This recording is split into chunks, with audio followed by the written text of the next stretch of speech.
rockin' with it.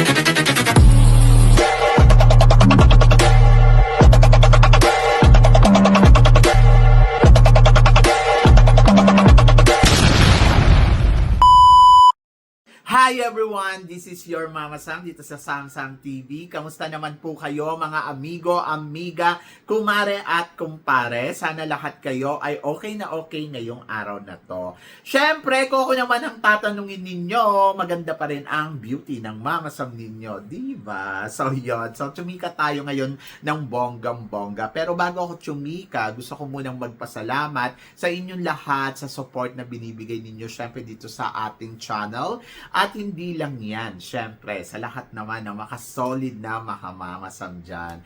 Maraming salamat. So, nakikita ko kayo na sobra talaga yung support na binibigay ninyo sa akin. At maraming salamat at pinagkakatiwalaan ninyo ko sa aking mga thoughts. Yan! Ganon. Kaya naman ngayong araw na to, tsumika tayo ng bonggang-bongga. At eto na nga, grabe.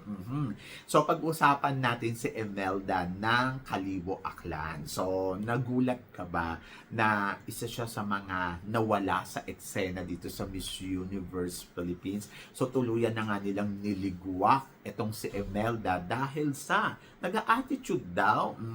So alam natin si Imelda na may history siya noon sa Miss Earth, na after ng Miss Earth ay nagbunga nga siya na nagbunga nga. Ang dami niyang sinabi regarding doon sa isang kandidata na hindi niya talaga nagustuhan. Pero kung ako ang tatanungin mo, tama ba yung ginawa ni Imelda or hindi? Syempre hindi. Oo. Kasi bilang Reyna, dapat you are always keep look na ka lang, dapat Reyna ka lang talaga. So, hindi ko naman sinasabi na dapat magpaka-plastic ka. Hindi mo kailangan mag-run sa mga bagay-bagay na nakikita mo. Kasi ito yung nagiging problema kay Imelda. Nagra-run kasi siya doon sa nararamdaman niya. To be honest, nagiging totoo siya sa expression, ina-express niya yung sarili niya, di ba? So, yon. So, kaya napapahamak siya ng ganyan. Pero kung tatanungin mo, kung masama ba ugali ni Imelda, parang feeling ko hindi. Nagiging honest lang siya doon sa eksaktong nararamdaman niya at nilaloud niya yon. So, ayun yung kailangan pag-ingatan ni Imelda dahil nasisira yung image niya. So, ang tingin ng iba sa kanya, ay nako, attitude yan, bungangera yan, ay nako, lahat ng nakikita niyan, kinaiingitan niya, ganun yung nagiging dating sa ibang tao. So, dito sa Miss Universe Philippines, bago siya lumaban ng Miss Universe Philippines, lumaban na muna siya ng mga iba't ibang pageant. Katulad ng parang feeling ko, lumaban ba siya sa German? Parang gano'n ang Miss Universe sa German, pero hindi siya pinalad na mauwi ang corona doon. So, dito naman, parang nagulat din ako kasi parang, ay, nandito si Imelda. She try her best na, alam mo yung i-compete ang sarili niya. Pero para sa akin, kung beauty ang pag-uusapan, gandang-ganda ako kay Imelda. Isa siya sa mga pwede talagang maging reyna ng Pilipinas kung beauty ang pag-uusapan. Pero kasi, hindi lang naman kasi beauty ang tinitignan dito. So, katulad niyan, may bad image siya sa Miss Earth. So, syempre, yung, kumbaga parang hindi mawawala yung sa isip ng mga organization, ng tao na parang, ay, nako, ano yan, may bad image yan, gano'n, di ba? So, sabi ko nga, ay yung bad image na yun talaga yung sisira sa'yo eh. At kahit saan ka pumuntang pageant, so parang nakatatak yun sa'yo na, ay nako, hindi yan di ba? So yon, so doon nagkamali si Imelda talaga. Pero kung sasabihin mo talino at pag-uusapan natin yung ganda, ay nako, sobrang ganda. Pero syempre dapat ako, para sa akin, bigyan din natin ng chance, syempre, di ba? Kasi syempre si Imelda naman ay tao lang, nagkakamali. Lahat naman tayo nagkakamali. At parang lahat tayo may mga karakteristik na hindi mabuti. Kahit din naman ako din, para din ako si Imelda na very open talaga sa nararamdaman ko. Kiber ko kung ma-open yung ibang tao sa sasabihin ko, di ba? So may ganun akong attitude. Kasi ayun ako eh. So, very frank sa gusto kong sabihin. Pero, dapat, alam din natin kung paano kontrolin yun. Kasi hindi tayo maiintindihan ng lahat ng tao. Kasi, katulad yan, yung kay Imelda, hindi siya maiintindihan ng lahat. May mga makakaunawa sa kanya. Ako katulad ko, nauunawaan ko kung bakit siya gano'n.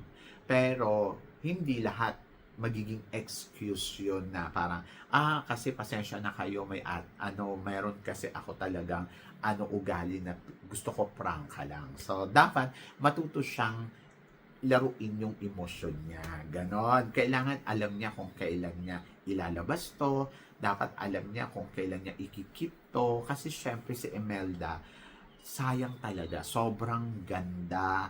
Sobrang panalo. Oho, yung itsura niya. Sabi ko nga, parang siyang si Angeli Ann Scott Kemes. Napansin ninyo, di ba? So, yon. So, sobra talaga na parang Angeli Ann Scott Kemes yung datingan niya sa akin, yung beauty. Pero kasi si Angeli, parang feeling ko same din eh. Kasi si Angeli behind talagang strong. So, parang ganun din na parang dapat, ang pinagkaiba lang nila, si Angeli kasi, she know how to use yung mga ganyang mga bagay, na kailan ka pa prank, kailan ka siya kasi, parang kontrolado niya yung sarili niya. Etong si Imelda, hindi niya nakokontrol. Talagang talak lang siya ng talak.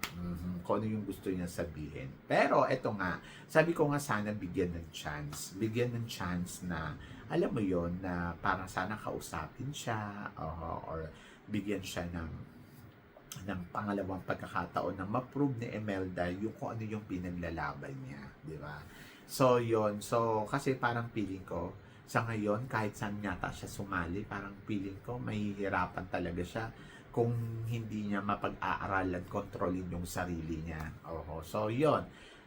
Sayang lang, nanghihinayang ako kasi, pwede.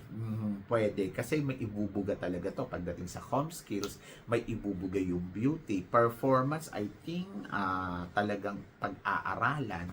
So, pwede mo din siya ilaban sa Miss Cosmo, di ba? Pwede mo din siya, kaya lang may anak siya, di ba? So, universe, pwede din talaga kasi maganda talaga. At ayun lang, nakakalungkot kasi hindi na siya makakalaban uli. Kasi nga, di ba, dahil nga sa ginawa niya, so doon siya napaso. Actually, may mali ba talaga si Imelda?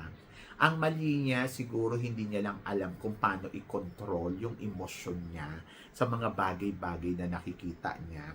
Pero, ando doon ako na sana binigyan siya ng chance na maipaliwanag niya yung sarili niya. Sana binigyan siya ng chance na i-compete niya yung sarili niya sa paraan na tamang proseso. And then, ayun. Nakakaloka lang kasi si Imelda. So, ikaw ba? Ako kasi parang feeling ko, yung dumating siya dito, dapat alam niya na yun.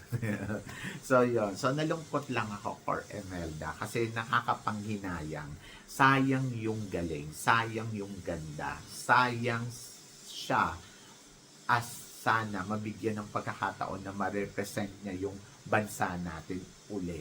Pero I hope na sana si Imelda matutunan din niya sa sarili niya na mag-calm down, kalmado, kung paano maging kalmado, and then matutunan niya sa sarili niya yung behavior na hindi sa lahat ng oras ay lagi ka nagsasalita ng prank, ng prank ka sa lahat ng nakikita mo. At ayun talaga yung magpapahamak kasi sa kanya. So medyo sana tikom lang yung bibig kasi ayun yung the best na gawin niya para ma-compete niya yung sarili niya. So, kailangan ng medyo konting pagbabago talaga. Kasi kung ganyan at ganyan, tapos na-try niya uli, talagang mahirapan siyang manalo ng corona. Pero I hope na sana makabalik pa rin si Imelda sa mga laban niya sa buhay ng, alam mo yon, ng todo-todo. So, wish all the best para kay Imelda. And looking forward pa rin ako. Si Imelda sa totoo lang, pwede siyang mag-artista. Kasi maganda talaga yung mukha niya. And I hope na sana, ipasok siya sa Pinoy Big Brother. Ganon! Kasi marami siyang matututunan doon. Hindi ko lang alam kung nag-Pinoy Big Brother na siya. Pero I hope na sana kung hindi pa. Tapos, sana mag-open yung mga doors kay Imelda sa ibang opportunity, hindi lang sa mundo ng pageantry, kundi sa ibang larangan. Oo. At sana si Imelda may natututunan din sa proseso na nangyayari, no?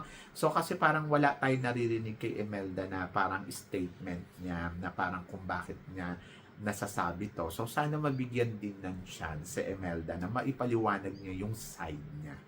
So, yon. So, good luck kay Imelda and wish all the best. Pero ikaw ang tatanungin ko, ano nga ba talaga ang reaction mo kay Imelda? So, please comment below para at least malaman ko naman kung ano naman ang chika mo dito sa mga pinag-uusapan natin ngayon. So, syempre maraming salamat sa inyong lahat sa support and love na binibigay ninyo syempre dito sa channel ko. At sa mga hindi pa nakaka-follow at nakaka-subscribe, please don't forget to click like and subscribe my channel. At i-click nyo na rin po ang notification bell to more updated. Syempre sa aking mga chika, sabi ng ganon, always keep smiling and laban lang. So guys, hanggang dito na lang. Hanggang sa muli nating chikahan. See you next time. Thank you guys.